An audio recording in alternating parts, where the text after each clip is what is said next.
আসসালামু আলাইকুম, কী অবস্থা? সবাই কেমন আছেন? কই মাছগুলো সুন্দরভাবে ধুয়ে প্রথমে লবণ আর হলুদ মরিচের গুঁড়া দিয়ে মাখিয়ে নিলাম।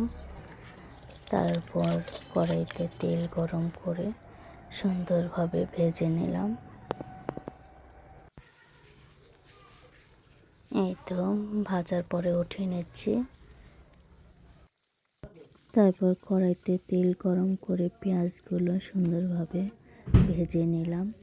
তারপর আদা রসুন বাটা, হলুদ মরিচ, ধনিয়া এই গুঁড়াগুলো দিয়ে সুন্দরভাবে মশলাটা যতক্ষণ পর্যন্ত তেল উপরে না ওঠে ততক্ষণ পর্যন্ত সুন্দরভাবে কষায় নিলাম।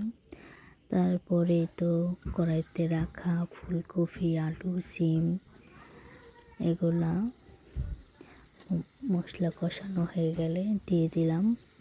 সুন্দরভাবে অর্ধেক দিয়ে কষায় আবার অর্ধেক দিলাম। আস্তে আস্তে পুরোটাই মিশিয়ে নিলাম। এই তো মেশাচ্ছি। সুন্দরভাবে মেশানো হয়ে গেলে তার মধ্যে কিছু টমেটো দিয়ে নিলাম। তারপরে এগুলো আবার কষায়া তারপর তেল উপর দিকে উঠলে হালকা একটু পানি দিয়ে একটু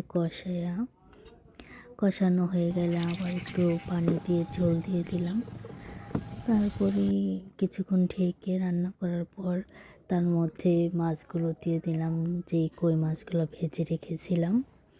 ওই মাছগুলো দিয়ে দেওয়ার পরে কতক্ষণ ঢেকে রান্না করার পরে ঝোলটা যখন মাখা মাখা হয়ে আসছে তখন ধনেপাতা দিয়ে এই তো নামিয়ে নিলাম কই মাছের তরকারি।